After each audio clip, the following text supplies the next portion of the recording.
Hello, sports world, and welcome to the First Line, a show where we discuss all things sports, both professional and collegiate. My name is Massimo Marchiano, and I'm here today with my good friends Michael Zingroni and Taylor Snyder. How are we doing today, gentlemen? We're doing great. Weather outside's beautiful. Spring's upon us. Everything's full steam. It's great to be. It's great to be now. This spring weather has my allergies acting up. I'm going to try to get through this show. Luckily, sports makes that very easy, and I'm here with my two good friends. And also, did I mention, once again, we have a lot to talk about, ladies and gentlemen. It's great to be here. Yeah, it's been a crazy month for all of us with finals and allergies and weather, but summer is almost upon us. And you know what else is upon us? The NHL playoffs. It's pretty crazy. We got a lot to talk about, so let's just start off with the random ones. Talk about Blackhawks being down 3-0. What are we going to talk about that, gentlemen? It's bad to be a Blackhawks fan, Blackhawks player, anything affiliated with Chicago and the Blackhawks. I mean, they're me and Taylor's pick to win it all, but we will say it here. I don't think we're sad and that they're down 3-0 right now. I can't say We're not I'm upset. I mean, we're upset. Our prediction is probably gonna be wrong because I don't think they're gonna come back. But we're not sad. They're down 3-0. But it's just Nashville is just playing fast, physical, and Pekka is just unbelievable. And that's the whole thing with the Predators is just can they score enough and can their goaltending be consistent? Because their defenses go PK Subban and they got a lot of experience. It's just can Pekka stay consistent? And so far in these first three games he has, and they've really been giving the Blackhawks a fight. I mean, they beat them twice in the United Center, which is very hard to do. That is not an easy task to go in there and beat the Blackhawks 2 games in a row on their home ice. But when you have a goalie that's playing hot like Pekka who, in my opinion, if he plays to his full potential, he's definitely a top 7 goalie in the league and can backpack a team to the Stanley Cup Finals. And he's really showing why I believe that, because I mean, he's just flat out good. It's just a matter, can he just stay consistent and can a team play on full cylinders and play all together at once, except for, Parch just being good and the others, slacking off. And it's all coming together right now. And hey, it's the right time. So, I mean, I think that's the big picture right here. They're just all coming together at the right time. Yeah, when we looked at this Nashville Predators team going into the playoffs, I'm not going to sugarcoat it. We gave them no shot because you look at Chicago and you look at Nashville and you compare the two. What's the difference between the two? Experience. I mean, we look at this Nashville Predators team right now, like you said, Mike, building off your point. When Pekka Rinne is in goal and he's playing consistently, I firmly believe that this team's actually very, very hard to beat. That's a very, very good goaltender. Not even that. You have to look at players who have stepped up so far. You have to look at Ryan Johansson. You have to look at Victor Arvidsson. You have to look at Ryan Ellis. All these players coming in so big. The defense has really been holding up in Nashville, too. I mean, I'm not going to lie to you, Mike. When you look at Nashville and you compare Chicago, offensively and defensively, it doesn't match up whatsoever. I mean, anyone with a brain who knows anything about the NHL is going to pick Chicago to win this game in the first round. And that builds off my second point right now. I look at this roster. I look at Jonathan Taves. I look at Duncan Keith. I look at Brent Seabrook. I look at all this experience. I look at goaltending. I look at Brian Campbell on defense. I look at this entire team altogether. Marian Hossa. So much experience. You want to know what? There is only one guy who's leading right now with 1 point. It's Duncan Keith. And he's also in what? I'm looking at this right now. A 6-way tie for 1 point. And I'm looking at a Chicago Blackhawks team with years of experience, explosive offense, and if I'm seeing them with 1 point, that says a lot about Nashville's defense, and like I said, Mike, that says a lot about Pekka Rinne. Now, what I'm trying to get to here is it's shocking, but at the same time, you got to kind of look at the bigger picture here, and you got to look down the season. Nashville has been in this position before, and they've gotten so close year after year after year, you kind of think like maybe this is the year that they had that bad taste in your mouth. And like I said, Mike, we're not disappointed that Chicago Blackhawks are down 3-0 right now, but it's definitely shocking. I mean, we picked them to win the Stanley Cup for a reason. Experience has not come in, and it's been fairly absent, if non-existent at this point in the playoffs. And I don't even know what to say. I'd like to say Chicago can win 4 straight, take this up, but Mike, I really don't think so. I think Nashville's got this on lock. Well, let's talk about a series that's got a little bit tighter. The Canadians versus the Rangers. Right now, the series is tied at 2-2. Gentlemen, what are your thoughts on that and those two teams going on right now? Well, it's a battle of goaltenders. Carey Price and Henrik Lundqvist, and really, it's the first game was 2-0. Henrik Lundqvist is a shutout, and you're like, oh my goodness, here come the Rangers. They're gonna make a run, and it's Henrik Lundqvist in the playoffs who always shows up, and the Rangers are for the most part always in the playoffs, always in contention. Always have the chance to beat anybody because of Henrik Lundqvist, and he's really helping them. I mean, he gave up 7 goals combined in games 2 and 3, and with the Canadians win, but I feel like everybody's chipping in for the Rangers, everybody's chipping for Canadians, and it's a really fast-paced, physical series. I really like it, and there's a lot of shots being fired in net. Like, both teams are really going at it, and Carey Price and Henrik Lundqvist are both standing on their heads for both teams. And really, the series is tied 2-2, and really should be tied 2-2. This is an incredibly even match series. Both these teams got experience. Both these teams are very talented. And it all starts with the goalies. I'm a huge goalie guy, and Henrik Lundqvist and Carey Price are my 1-2 and the two best goalies in the league. And they're going at it, and it's just something to see. It really is. I mean, like you said, Mike, I mean, it's kind of like, it's funny, you think about when you play the New York Rangers in the playoffs. You know, the New York Rangers, compared to years past, don't really overstack you. However, you're still facing Henrik Lundqvist in the playoffs, and regardless, Mike, I like Henrik Lundqvist and ultimately the Rangers to pull out this series, even though I'd like to give this to the Canadians. But I'll tell you one player that I really, really like to step up for Montreal. And let's not forget that Montreal has won a game in New York already in this series, and they have a game tomorrow night, Thursday night, in New York. One guy I really want to step up in that game tomorrow night is Shea Weber. We talked about they brought him in, speaking of Nashville, from Nashville on defense. And so far he's performed quite well. I mean, 3 points, 1 goal, 2 assists. I like him to step up a lot. I think if anyone's going to bring that intensity on defense, and let's get this straight right now, Mike, it is a battle of defense because, like you said, these two teams are very evenly matched. It's going to be Shea Weber, and ultimately, I really like Philip Donnelly on the left wing position. I think this Montreal Canadiens team can pull it off, but ultimately, it's hard to really take New York away, take them out in the first round right now because they do have Henrik Lundqvist and they do have experience. Point A, Rick Nash, Michael Grabner. They have Kevin Klein. They have all these players. Ryan McDonough, been there, done that. Zuccarello, been there, done that. Derek Stepan, been there, done that. The Rangers have been in this position before. Ultimately, I think the experience is going to outweigh. We've talked about speed, how it's speed, experience, all put together. Seeding has really never meant much to me in the NHL playoffs, unless you are the Pittsburgh Penguins or the Chicago Blackhawks, and even in most instances, the New York Rangers. But when you look at this series, it's so evenly matched right now, it's hard to pick a winner. I very much like Montreal to actually get this next game in New York, but I like New York to close this out. It'll go up 3-2. I like New York to win the last two. I like them to finish this series out 4-3. I think it's going to go down to a Game 7. Ultimately, these two teams can make some noise, especially right now, and we'll get to this later with the Washington Capitals, 1 seed down 2-1 to the Toronto. Yeah, I really think these teams can definitely make noise because, with the new playoff setup, it's really not high seed versus low seed throughout the rounds. It's just Metropolitan Division and the Atlantic Division, and they'll meet up in the conference finals, and I really like that because, honestly, in the Atlantic Division, the winner of this is going to play either the Bruins or the Senators, and that's a hell of a lot better than the winner of this playing the Penguins. Yeah. So I think the winner of this goes to the Eastern Conference Finals, which they're probably going to play the Penguins the way it's shaping out. Yeah. Because the Penguins are just really on a roll. They're playing really good, and I would like to see Canadians Penguins matchup because I want to see Carey Price get another shot at the Conference Finals. He hasn't been there since 2010 when he played the Flyers. Actually, no. I really want to see him play the Penguins because I feel like Carey Price can definitely beat the Penguins, and I think the Canadians will outlast the Rangers and beat them in 7. All right, now let's migrate from the ice to the court. We'll have more on the NHL playoff in our next episode when we get a bit deeper into it. But let's start with the NBA playoffs. Let's talk about the Celtics right now in this series going on. Guys, what's going on with them against Chicago? Well, they're down 2-0, and it's not looking good. How they just lost their first 2 home games, and they're going to United Center, which is not easy to play the Bulls in the United Center either.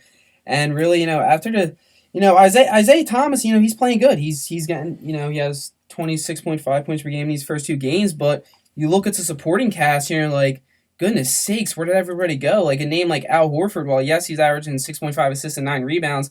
The dude's only putting 13 points, 13 points up. And I mean, yeah, you're the 1 seed playing an 8 seed, but it's still the NBA playoffs. Your second leading scorer cannot have 13 points and be tied with A.B. Bradley.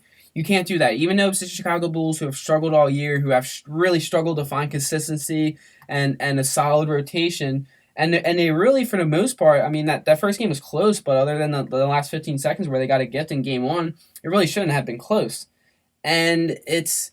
I'm really at a loss for words for the Celtics because I really like the Celtics going out. I thought they were going to play a lot better, but it's just the Bulls, and I think the experience of, Rajon Rondo, who is an NBA champion, and Dwayne Wade, who is an NBA champion, and Jimmy Butler getting mentored by those two, who really Jimmy Butler, you can tell he has that killer mentality, and it's really showcasing here, and I just don't think the Celtics have enough rebounding and enough toughness to overcome that. When we came into this series, listen, it's a 1 seed versus an 8 seed. And I'll admit it, like as a Celtics fan and from an unbiased standpoint, I had them making it pretty deep into the playoffs. But let me just get something straight here.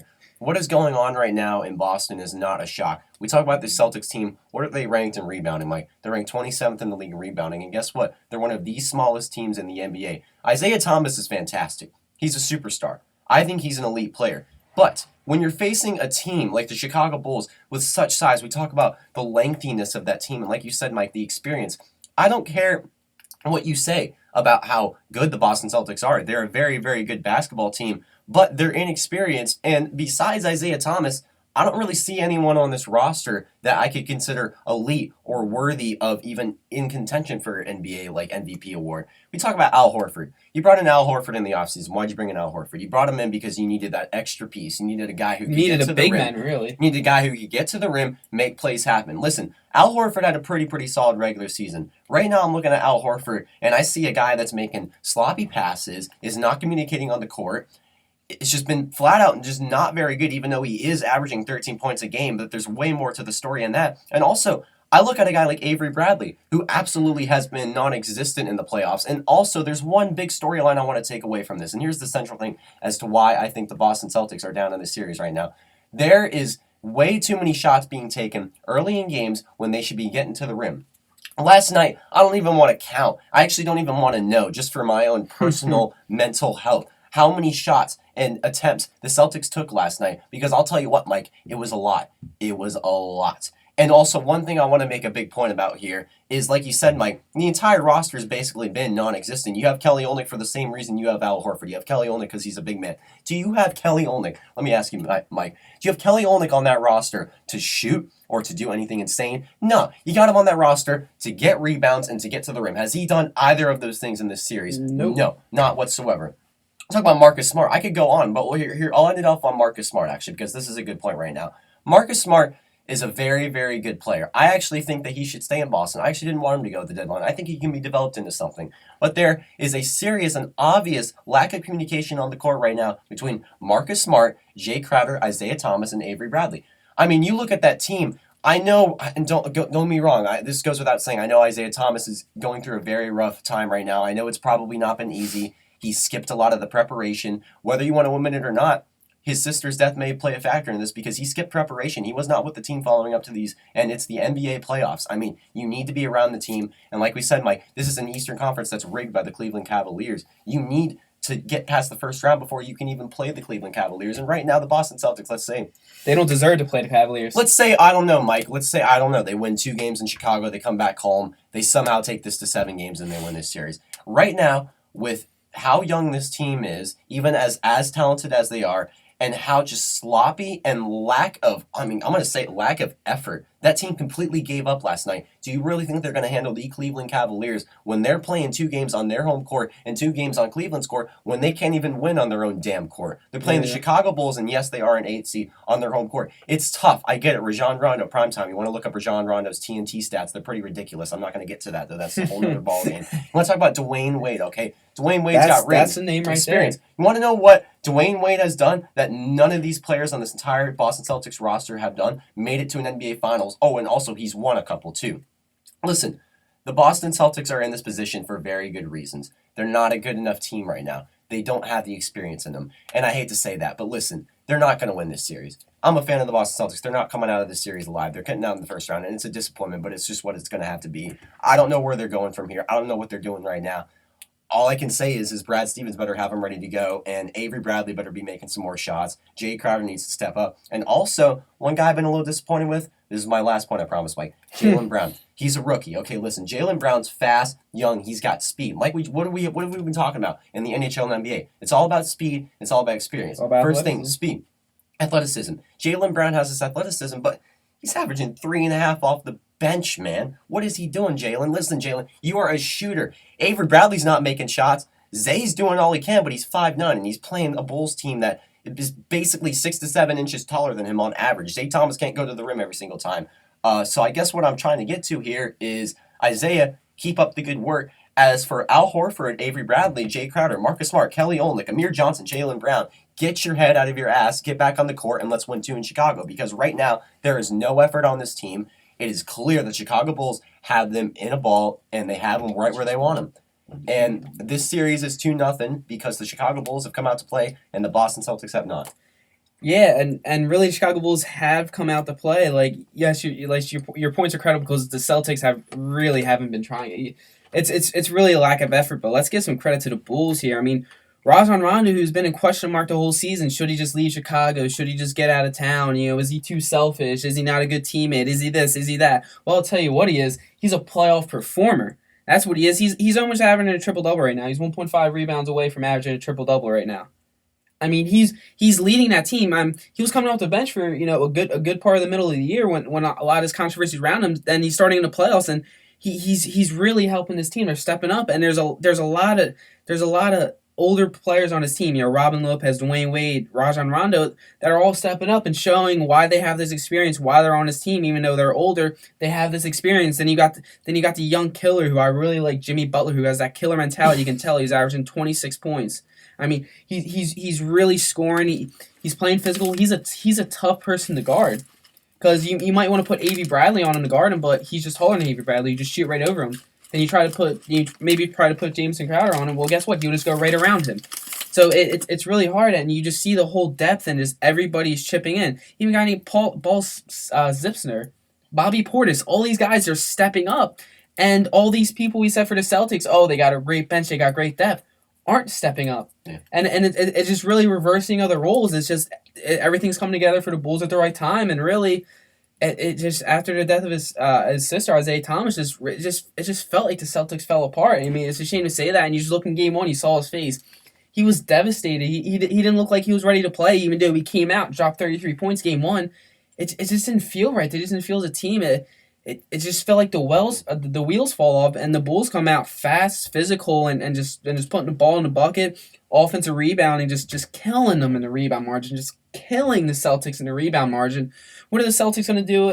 Even if they can make it to the Cavs, and they play Tristan Thompson on them, they just can't rebound, and the Bulls just have every little thing going right for them. And I think if they can ride this out, the Bulls are a really good team. And before the season, I was like, the Bulls are a top 4 seed. They're winning their division, bar none, and they're really showing that. Just a poor regular season, they snuck into the playoffs, and I'm happy that they did, because they're a really good team. I mean, they're AC and everything, they're underrated, but they're a really, really, really good team. And with that, gentlemen, we have the NBA playoffs still going on. We're going to have those results soon. We're going to get more into that next episode, but for now, let's go on to everybody's favorite segment, Path to the Draft, AFC East, and I know a certain one of us three is super excited for today. Last week it was you and I, Mike, but I think today we should let Taylor out of the cage. Yeah, we'll let him out of the cage. Let the bird fly. Taylor, you know what? Let's start off with the Patriots right now. Taylor, how do you feel about the Patriots this offseason? Well, listen, right now, the Patriots are in the best position of any team in the NFL, because currently the New England Patriots are absolutely dominant on offense, so there's really no need to touch up on offense. I mean, you could add a little bit of extra O-line for Brady, but I mean, hey, you got Brandon Cooks, jeez. You got Brandon Cooks, and you got a great offense. So right now, the New England Patriots are in a position where, I mean, if they really wanted to, they could trade a draft pick, or they could trade up, get some players. One thing, position that I actually really, really want to look at is the linebacker position, obviously. Like, there's a lot of question marks, and listen, like, I said this to Mike before, I think it was like a month ago. After this season, the New England Patriots have a lot of contracts coming up. I mean, I don't want to name the players just for my own sake, but it's a lot of contracts coming up, man. All right, and they need to look past, it's not so much what's going on in the present, it's what's going on in 2018 if you're the New England Patriots right now. And I think you focus a lot defensive end linebacker position. I've talked about Michael Harris out of Missouri.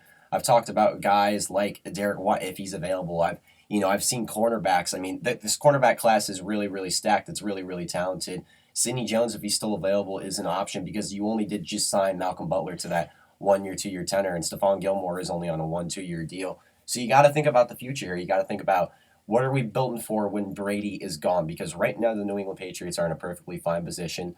I think you can do a lot right now with this draft on defense. I think you focus a lot on the cornerback and linebacker position. I don't see why you would really focus anywhere else. Like I said, I mean, everyone's good for now, but when you get those contracts up, that's why you're thinking right now.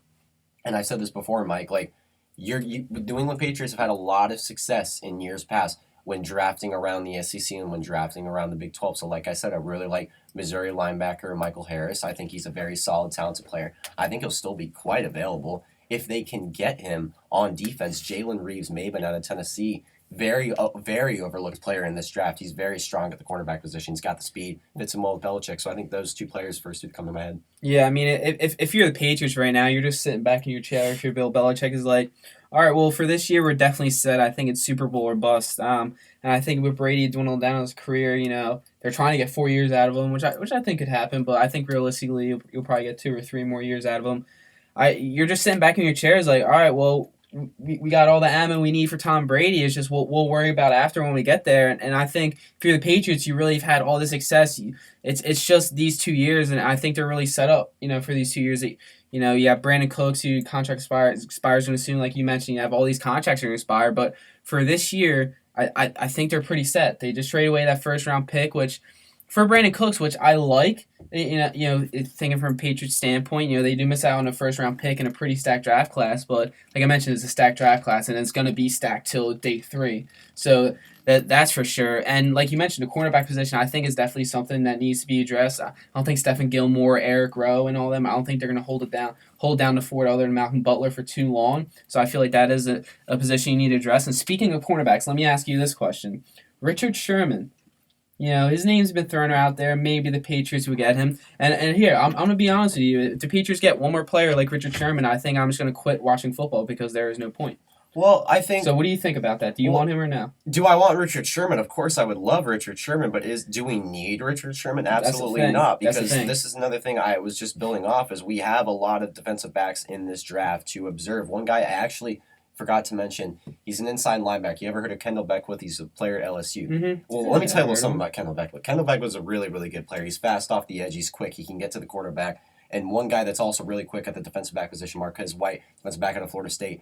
I don't see why he wouldn't be available. Belichick loves him. Kraft loves him. So, like you said, Mike, Richard Sherman's not a necessity. I would draft at this point. I don't think he's worth the money. You're wasting money when you could just draft a very solid draft class at the quarterback position and linebacker position. Guys, I just got a message from the Owl. Let me just open it up real quick. The New York Jets are trash. Okay, why is this? Let's figure this out. What do the Jets need other than every position possible? What do the Jets need besides every position possible? They need a new franchise. No, I'm just playing. The Jets, it's just in shambles right now. I mean, your boy Ryan Fitzpatrick, who's in there for the future, is honestly thinking about retiring. I just saw that a couple days ago. So, I mean, he's gone and everything, but geez, what are the Jets doing at quarterback? That's the main thing. You need a quarterback before you worry about anything else. And I'm looking at this all season, and the Jets. Are you sure though? Because remember the Browns, they tried to get quarterbacks since like 1997. Well, the thing is, the Browns belong in the AFL. That's the thing. That's true. That's the thing. The Browns belong in the AFL, and the Philadelphia Soul should be brought up to the NFL. Makes a good point. Yeah, that's very valid. But the Jets, I'm just looking, and you need a quarterback. Christian Hackenberg and Bryce Petty and Geno Smith. You're only one of those. All three of those players, all three of them are third string quarterbacks. Yeah. None of them are even backups. I wouldn't even have any of them as backups. You can bring over to Philly. I'll stash them in the third string of practice squad. Then we have a starter, and you're looking at this draft. Who are you going to draft as your starter? Because maybe Deshaun Watson, but is he worth a first-round pick? Mitch Trubisky, I don't know if he's worth it. I mean, hey, I guess you can go Josh Dobbs, your boy out of Tennessee, in the 4th round, see if you can get something. But if you're the Jets, you need to start out quarterback, and there's really nowhere you can go.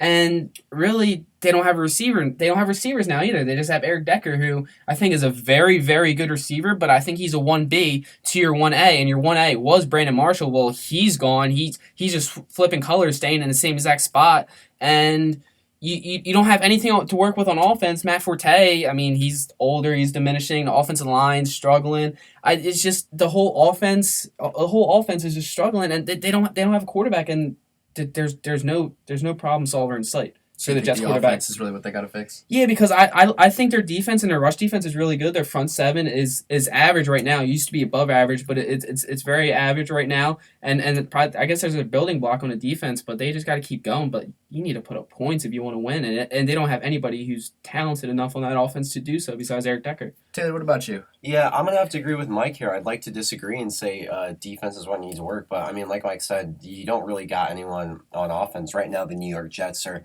sitting, or New York Jets fans, excuse me, they're sitting at their dinner table trying to figure out, do I get a Christian Hackenberg jersey or a Bryce Petty jersey? It's a great dilemma to have. Can we say that out loud again? All right, yeah, good. Now that we've said that out loud again, and we've said that to ourselves, can we take a minute to realize there is no quarterback? There's absolutely no quarterback, and I'm sorry, you need a quarterback to win a football team. I think if you can, draft Mitch Trubisky. I know, it's not ideal, but hey, man, listen, you read into the guy, I think he fits in well the New York Jets system. If you're not drafting Mitch Trubisky, one guy that I really think can make sense on this team, you can get him in about the second, maybe even third round. Jake Butt, tight end out of Michigan. He was a very solid player this year, and I think Michigan develops offensive players pretty well. And listen, he's not gonna be like the guy the first year. Listen, the New York Jets need to kind of consume the fact that they're not gonna be good for the next 2 or 3 years, but they can build up. And look at the running back class.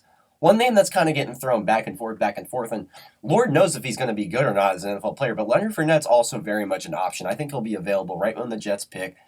If you're going to look at defense, one safety I look at is Malik Hooker out of LSU. Like I said, I love LSU defensive players, even though I hate LSU in general. I think that he is a solid option. I'm thinking right here, let me just try to simplify for this. You got 3 guys that you're trying. You got 3 routes that I think you should run. Leonard Fournette, Mitch Trubisky, Malik Hooker. If you don't draft any of those 3 guys in the first round, then I don't know what the future of the New York Jets organization is. I don't even know if they have a future, to be honest. I just don't know. And I literally just said, who's your quarterback? We've seen it in Cleveland. Cleveland does not have a set quarterback. What have the Cleveland Browns done in the past 5 years? Nothing. And what will the New York Jets do? Nothing. You need a quarterback, running back, and you need a little spice on defense. So basically, Jets need everything. So let's move on to the Jets, to another team now. The Bills, who were pretty much the next worst up. We got the Tyrod Taylor experiment, which didn't seem to really work out after an expensive contract. Then you got LaShawn McCoy, who actually played pretty well. But again, something was just going on, and Rex Ryan wasn't the answer. So, gentlemen, let me ask you, what is the answer for the Bills? Is it defense, or is it offense, or a mix of it? I think definitely defense. And I think one guy, and Mike, you brought him up earlier on the show, Reuben Foster, if you can get him. Because I think he fits in very well in Buffalo. He played at Alabama. That's just never mind, period. He played at Alabama.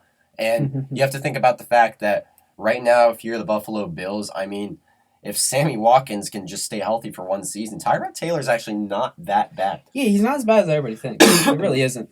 And that's the thing about Tyrod Taylor, is he just needs a little bit more on offense, supportive-wise. But I don't really think you really are in a rush to worry about that currently. I think right now, like we said, defense wins championships. So I like Reuben Foster a lot. One guy I also look at, if he's still available, is Mike Williams off the edge from Alabama. Tim Williams, sorry. Off the edge from Alabama, very quick. Like I said, the Bills are a very, a versatile defensive team. You've seen in years past, like Stephon Gilmore, who is in New England now.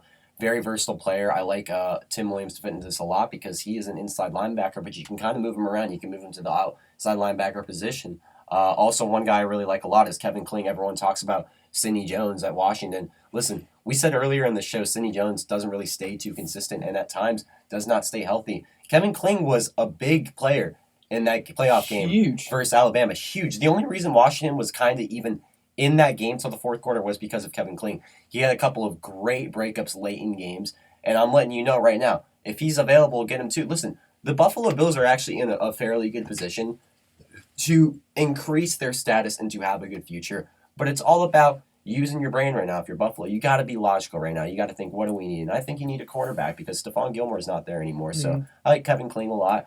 Like I said, cornerback position, who knows who even is going to be available. It seems like it switches every day, all these different projections. But, like I said, Tim Williams, Kevin Kling, I think those are very 2 solid options. Yeah, if I were the Bills right here, your whole question with Tyrod Taylor and why isn't he good, well, it's hard to be good when your number one receiver only plays about 5 games a year and Sammy Watkins. And what are Robert Woods and, Justin Hunter going to do for you? What are they going to do for you? So if I were them, I'm drafting a receiver here. And at number 10, that's prime position to get my man out of Clemson, Mike Williams, who is a monster. He's big, he's fast, he's physical, he has hands. Let me repeat, he can catch the ball very good with the best of them, even in the NFL right now. His hands are exceptional. And he really hasn't had that much of injury history, even though in 2016, he missed majority of the season in the playoffs.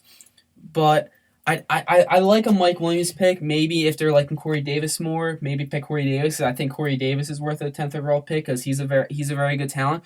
But if I were them, your first round pick, I think is receiver because you're just looking at these names. Sammy Watkins, you can't stay healthy. Robert Woods, Justin Hunter, and all that. Charles Clay at the tight end position really isn't getting it done for you. You need weapons because I think Tyrod Taylor, he isn't a top 5 quarterback. He isn't a top 8 quarterback, possibly not even top 10, but. He's solid for a couple years until you find someone because they're definitely not getting a quarterback in this draft, and there's no point of drafting a quarterback in this draft because you're just wasting a pick if you're the Bills. And your defense is solid enough. Zach Brown. You got a lot of young pieces. Marcel Darius. He's been making bills, and he's has to step up a little bit. But Shaq Lawson. A lot of young players. So I really think you need to draft a receiver, get Tyrod Taylor some help, and really open up that running game. Because with Tyrod Taylor and LaShawn McCoy in the backfield, both of them can run, both of them are fast. So I feel like you need to open it up, spread the field, because if Sammy Watkins can't stay healthy, one, he needs to go after this year if he doesn't play more than 6 games, and you need a receiver because I don't think Sammy Watkins is the answer because, like I said, I just keep saying it, he can't stay healthy. So I think you need to go receiver here because that's a really huge hole for the Bills. That is a really, really big hole. Alrighty, and let's go to last but completely least to Miami. We got the Dolphins. We got the Ryan Tannehill experiment that I guess all the girls down in Florida I think love. works. I don't know. Jay Ajayi is pretty cool works. though. I would chill with Jay Ajayi. I don't know Jay about trains. that. But anyway, let's talk about these Dolphins. They had a pretty interesting season last year. Very interesting. After Ryan Tannehill got injured, Matt Moore still put up a pretty good performance. So maybe the Dolphins' defense is good. They just got to do a couple things on offense, or maybe the offense is good. They got to what exactly does Miami need to do here to put them over leverage on the Patriots? They need to add that little extra spark on offense right now. You look at this roster; they got Jarvis Landry, Devontae Parker, Ryan Tannehill, Jay Ajayi. I think one guy that can add that extra spark. O.J. Howard, tight end. And we bring him up a lot, and we bring him up for a very good reason. Right now, Ryan Tannehill. Oh, let's not forget, Mike. You actually pulled up on your computer. How could I forget about Kenny Stills? I'm sorry. My apologies, Kenny Stills. Anyway, back to O.J. Howard, though. You're still on the mic, man. So anyway, O.J. Howard. Let me talk to you about O.J. Howard. I like him a lot because he's the comparison to Greg Olsen. Greg Olsen is that little less of Rob Gronkowski, but almost a Rob Gronkowski. He's not quite as big. He's physical, though. He's fast, and he has hands. O.J. Howard has all 3 of what I just mentioned. And right now, if you're Miami, I mean, truthfully, you have a pretty good team. You're still in the AFC East with the New England Patriots at the end of the day. But I think what you really need right now is offense, and if you're going to target defense, target it smartly because you got to kind of build around the fact that Tom Brady and the New England Patriots have probably the best offense in the NFL right now. I think if you can get him, if he's still somewhat available, I like Shaquille Griffin a lot out of UCF. He's a cornerback. It's weird that I just brought a cornerback out of UCF, but you want to know what? You watch UCF play all season. It's not a very good, solid team, college football team, built soundly. They're not very good, but you look at one player who stood out on that entire roster, Shaquille Griffin. And he fits in quite well because he's a Central Florida player. So he's not quite local. I mean, Orlando and Miami are, 3-4 hours away, but he's in the spectrum enough to where Miami is aware of his abilities, of his talents. I like him a lot. And I think if you're Miami, you're looking at the fact that you have to face the New England Patriots for the division at the end of the day and most likely for the AFC Championship. So what do you need? You need a little bit extra of offensive spice because if you can add a guy like O.J. Howard and you draft smartly offensively, I don't know who's still available at that point. You're good. You're good if you're the Miami Dolphins. Hey, you're cooking. I mean, I'm not going to lie here. Yeah, I really like their offense. The name you mentioned, O.J. Howard, I think would be at number 23 would be a great luck pick for the Dolphins if he can fall to them at 23. I don't know if he will. But, with just Deion Sims and Jordan Cameron at the tight end position, I really don't think that's enough. But I think Ryan Tannehill, he can be a top 10 quarterback. He still needs a little time, but he's getting the weapons. Devontae Parker, stepping in. I think he's going to have a 1,000-yard season this year. After he gets a full season. Kenny Stills, Jarvis Landry, Jay Ajayi, all these names on offense. So I think a name like O.J. Howard would be a good pick for the Dolphins. But, I'm going to shift to the defense, and I really look at the defensive line because their run defense was pretty good, but Ndamukong Suh was inconsistent. Then you have Cameron Wake, who's getting older. He's getting up there in age. He's 33. How much longer can he keep it up for? I mean, he's still playing really, really good. And And I think just that defensive line is the only question mark because you do have Cameron Wake in his age and Deion Jordan. What is he gonna do? They just have a lot of questions and I really think a good pick right here at 22 and personally my favorite name in all college football, Taco Charlton out of Michigan, defensive end. He's fast, big, can tackle, and get to the quarterback, and I really think you need that because you really don't have a lot of pieces on a defensive line to play around with. You have some aging pieces, some inconsistent pieces. So, I mean, that defense is really good. They pick up some Chip Kelly trash and Byron Maxwell and Kiko Alonso, and they get by and they get 10-6 in the playoffs.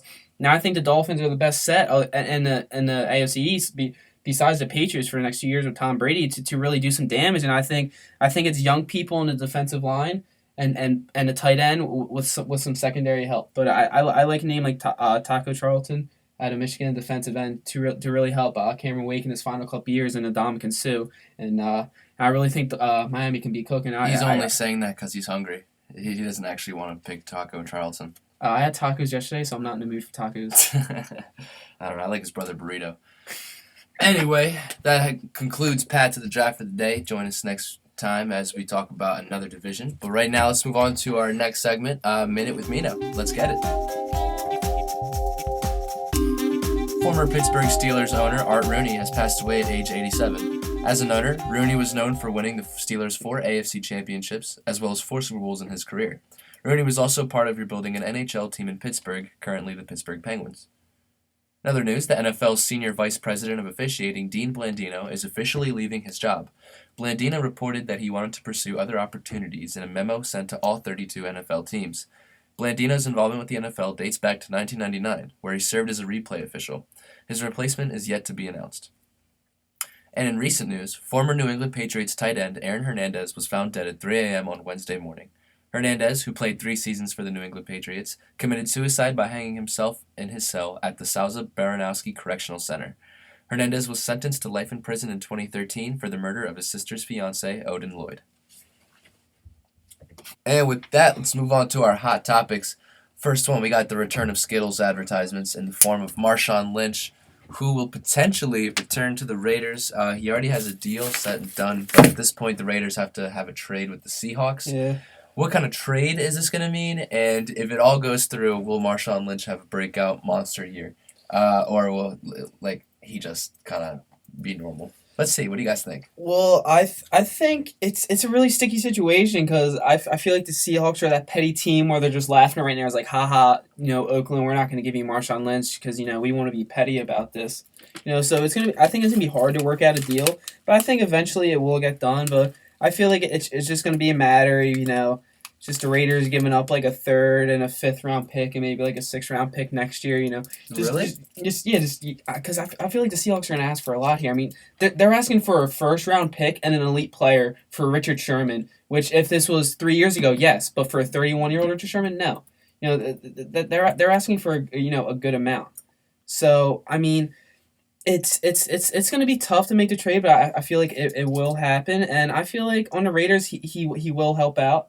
You got to replace Latavius Murray, who had 800 yards and stuff. He was hurt for a little bit, but you need a running back because DeAndre Washington and Jalen Richard are not getting it done, and I feel like Marshawn going to his hometown team, I feel like can chip in a little bit because you have Derek Carr and you just have that whole AC/DC connection. Michael Crabtree chipping in, Seth Roberts, Clive Walford. I can go on, and you need a running game. You really do, and I feel like Marshawn Lynch, he can batter you in for just a couple yards. If you're within 5 yards of the end zone, Marshawn Lynch is going to go straight forward and get you that touchdown. You're going to need a running back because Jalen Richard and DeAndre Washington are not going to do it. So I feel like Marshawn Lynch is good enough for what they need and what they need to do because they're not that far away.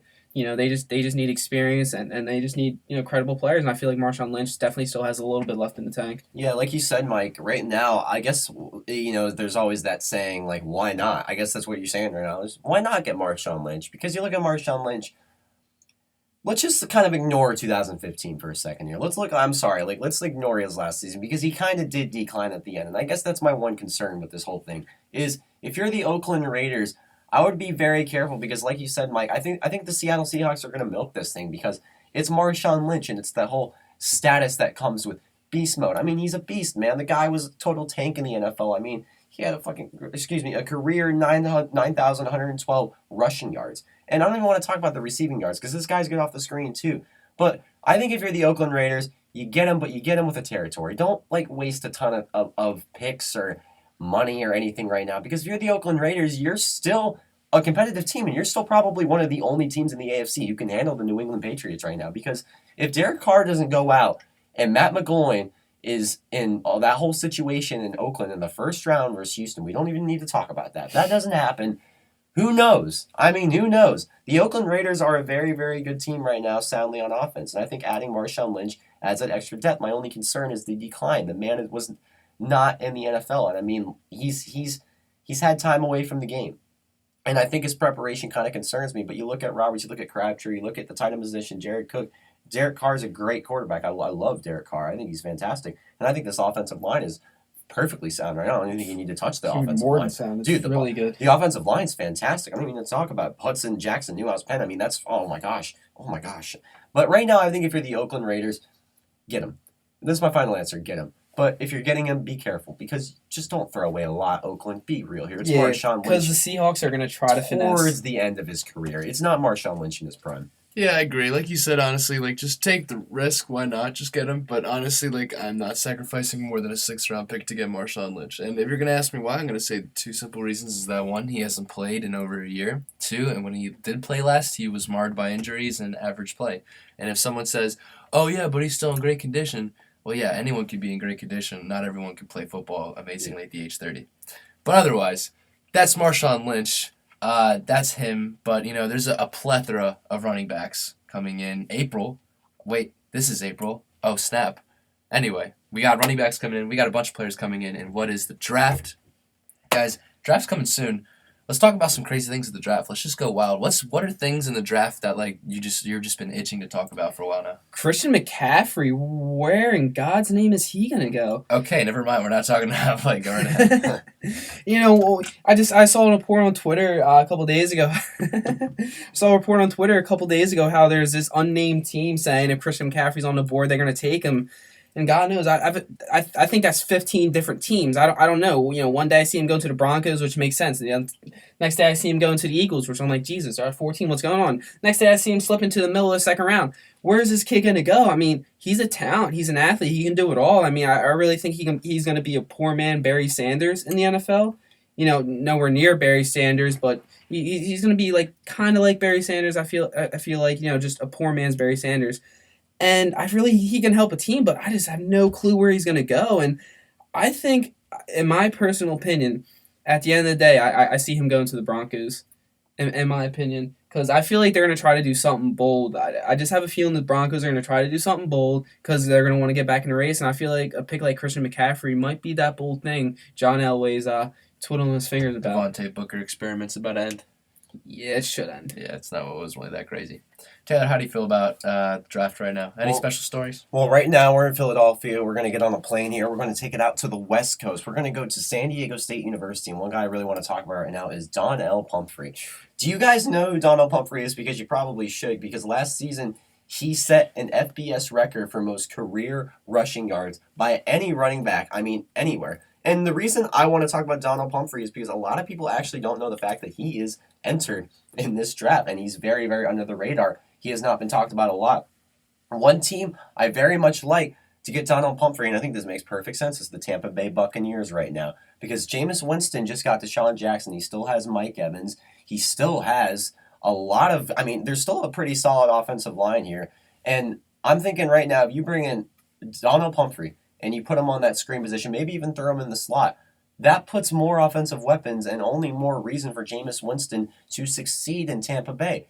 Another guy I really, really want to talk about that is kind of flying under the radar, not really at the same time, is when was the last time someone brought up the name Jabril Peppers? And who knows where this guy is going? I feel like he was kind of the headline of this whole combine, of this draft when it started up. And now it's kind of like said and done. It's died down. It was said that the Broncos were interested in him. It was said that the Patriots were interested in him. It was said that the Ravens at one point, even the Redskins, are interested in him.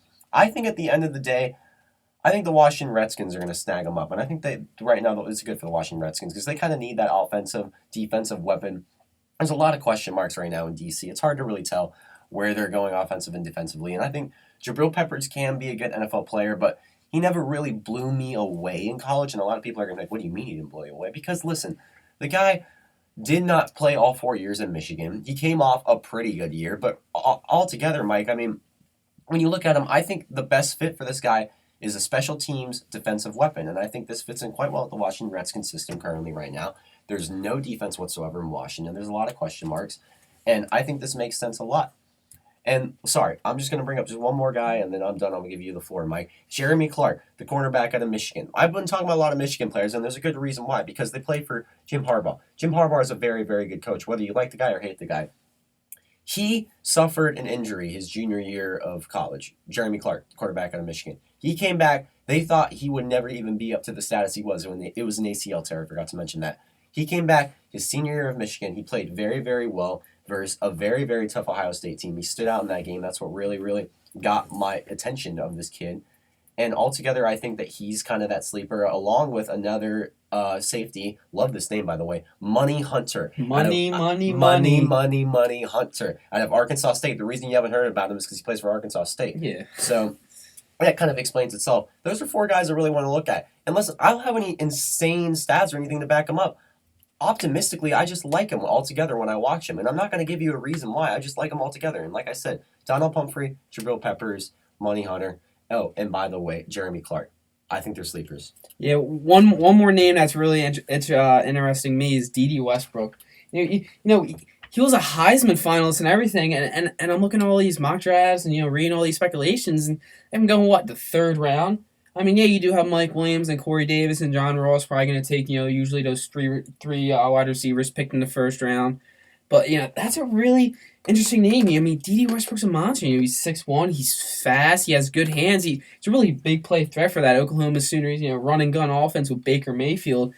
And it's just really interesting where he sees it go. Personally, as an Eagles fan, I wouldn't mind seeing the Eagles maybe getting D.D. Westbrook, but I can see him going to a team like the Jets, really stretching out, their game and everything. I can even see him. Listen to this. I can even see him going to the Bills, maybe, stretching out their run game and just give him a threat where Tyrod Taylor, he low-key has an arm. And he can bomb it downfield. You saw him do Marquise Goodwin a couple times last year. I feel like D.D. Westbrook's just a little bit better than that because, one, he's 5 inches taller, and he's really good. He's not as fast as him, but he's more football talented than Marquise Goodwin. And I just really like D.D. Westbrook. I mean, I just don't understand. He's going really under the radar. This dude was a Heisman Finals last year, and he had a legit case to win Heisman. In my opinion, I think he should have finished 2nd in Heisman voting. That's how good I think D.D. Westbrook is.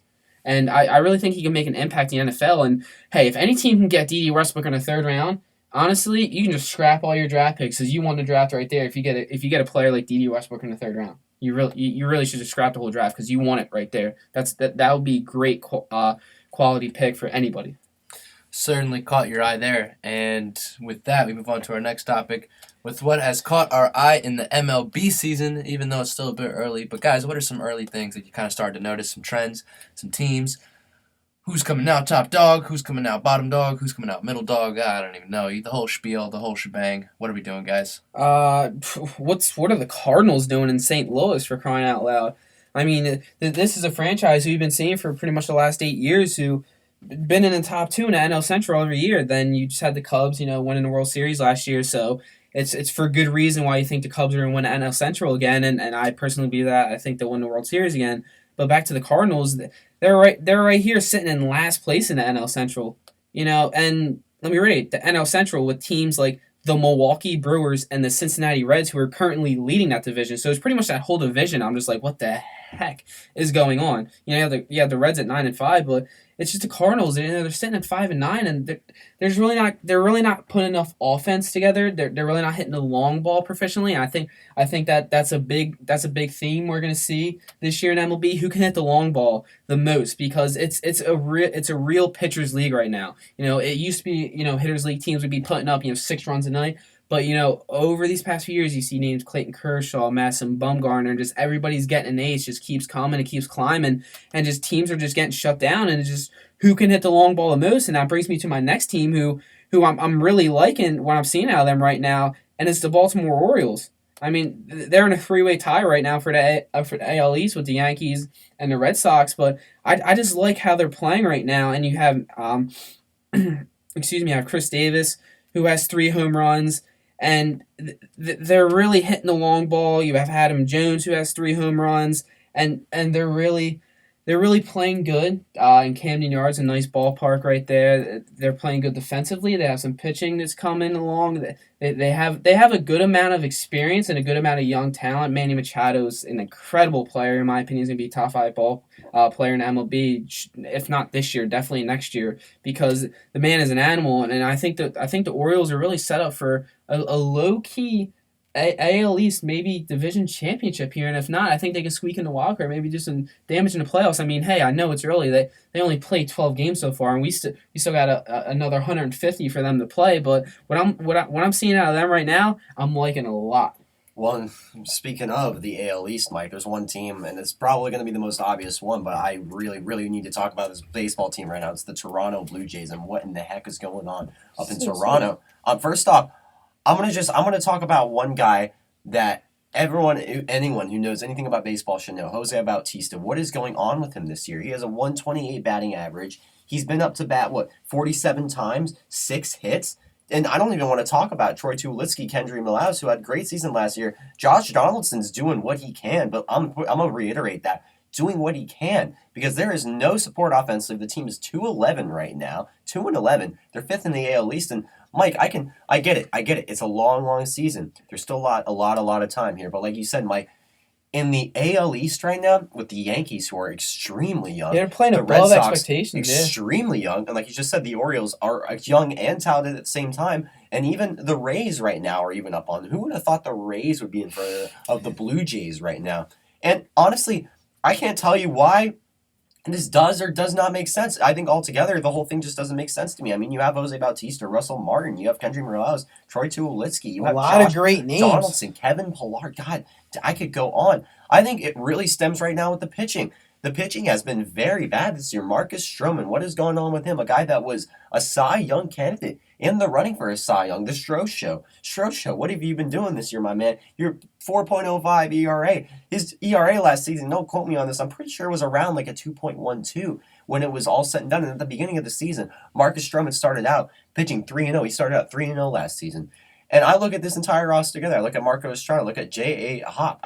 There's just, I don't even know what to say right now. There's no pitching. They're getting rocked. And you want to know who's really getting rocked is Francisco Liriano. Oh my gosh. What is going on with him? At 9 ERA right now. He's pitched how many games so far? He's pitched 6 games, 6.0 IP. He's given up 7 hits, 6 earned runs. It's just, there's a lot of just really bad statistics right now. There's no point of bringing up statistics for the sake of statistics. I guess my point is right now is the Toronto Blue Jays are not performing up to where the Toronto Blue Jays need to perform. And one team that has honestly caught my eye a lot right now, Mike, is the Houston Astros. And remember last season, the Houston Astros, a lot of people said they were going to win this division, and they didn't. Well, this year they said the same thing, and people were like, oh, shoot, maybe we shouldn't gamble on the Houston Astros. But right now, the Houston Astros sit at 9-5, 6.43 win percentage. They're fantastic on the road. They're 4-1. The last 10 games, they're 6-4. And I look at that division altogether right now, I think it's theirs to lose because it's not like the Angels, Athletics, Mariners, or Rangers are really showing anything flashy. Yeah, the Rangers don't look good We this could year. go off about how bad the Angels roster altogether looks right now. It's a young, very young team. A lot of development. So I guess right now, the Astros and Blue Jays, you have my attention. Wow. Just crazy. It's time to take 5. I'm not talking about the candy bar. I'm talking about spitting facts and facts only. Mike, we're here today to talk about the MVP for the NBA. And a lot of people think it's Russell Westbrook, but you believe it's James Harden. Tell me why it's James Harden, and I want 4 academic references enlisted in your PowerPoint. Do you want to work cited, and what's the font size? Yeah, I want MLP Chicago, MLPA 512 font. All right, that's too much. I'm just gonna spit the facts right here. I don't know. 5 reasons why James Harden, point guard for the Houston Rockets, is MVP over Russell Westbrook. Number 1, Harden. He's been playing shooting guard his whole NBA career so far. This is his first year point guard, and he has led the Rockets to have the 10th best offensive efficiency at 114.7 of all time. That's 10th of all time. That's 0.3 higher than the 7-3 and 9 Warriors last year.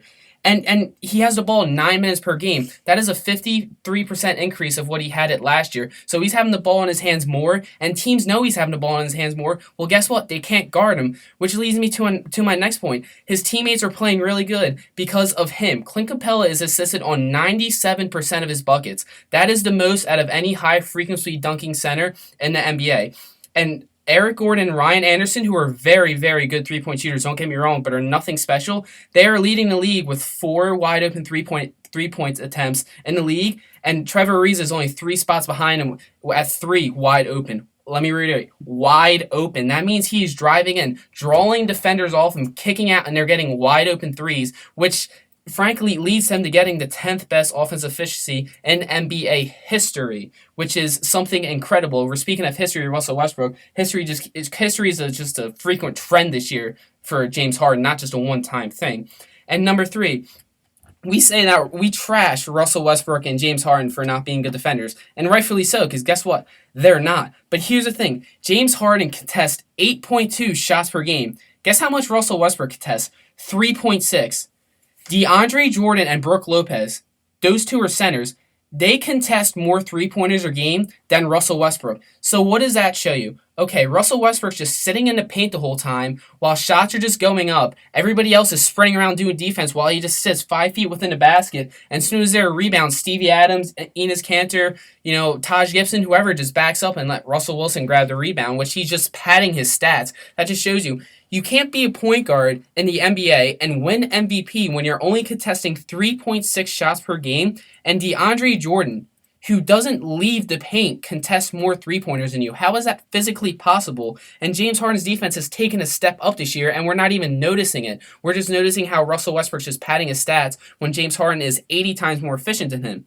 And number 4, we're forgetting that the Rockets are a 3 seed. They're right behind the Spurs and the Warriors. I mean, yeah, you might say the West isn't that good, which frankly it isn't. And if we're saying that, why are the Thunder a 6 seed if the West isn't good if Russell Westbrook's his MVP? I mean, he's averaging a triple-double and everything, but look at James Harden. They were supposed to be bad. They were supposed to be a 3 seed. And if you're going to sit here and tell me that Ryan Anderson, Eric Gordon, and Trevor Ariza are better than anybody on the Thunder, I will look you dead in the eyes and laugh for 10 straight minutes, because that is pure blasphemy, idiocracy, and just dumb. Because I would take Victor Oladipo, Enes Kanter, and Steven Adams over those 3 any day of the week. But this is just a product of James Harden having the right role players and playing his role to the next level.